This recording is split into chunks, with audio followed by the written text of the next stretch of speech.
4 luglio, prima corsa riservata ai gentleman, ritirati Cleo Rabbe e Splendeur Joyeuse, 2 Asia LL, 3 Bimbo di 1000, 4 Zemellino, 5 Balsamo Leone, 6 Blue Light, seconda linea, 7 Vacanza Jet, 8 Uragano del Pino, 9 Certezza Green, 10 Becky Black Dante. Partiti con la velocità iniziale di Blue Light che va subito a condurre nei confronti di Asia LL, terza posizione per Vacanza Jet, mentre rimane all'esterno Bimbo di 1000 che poi cerca posizione in corda e la trova in quarta posizione al completamento dei 200 iniziali. Leader dunque fin dalle prime battute Blue Light, che ha colto partenza perfetta dal numero 6 dello schieramento. C'è la progressione ora di Uragano del Pino che avanza con estrema decisione, va ad impegnare Blue Light dopo 350 metri di gara e passa a condurre di forza. 400 metri in 34 e leader il favorito Uragano del Pino che ha sfondato su Blue Light.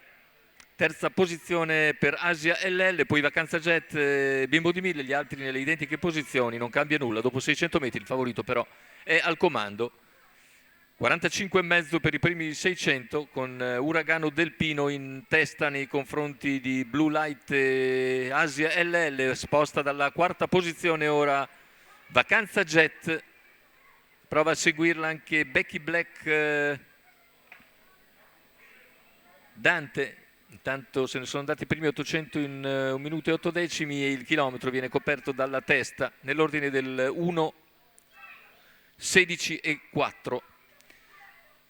In vantaggio è sempre il favorito Uragano del Pino, seconda posizione per Blue Light, Vacanza Jet che però non riesce a progredire all'esterno e così è nuovamente infilata da Asia LL.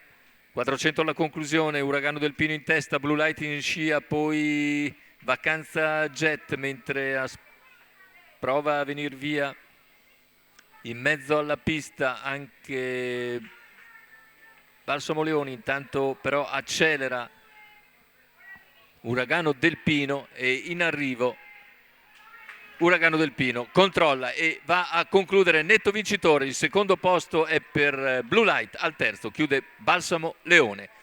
1:15,3 il ragguaglio conclusivo e bel primo piano con il favorito che vince sfondando in 400 metri scarsi, 29,5 a chiudere. Bel primo piano per Uragano del Pino e Matteo Zaccherini.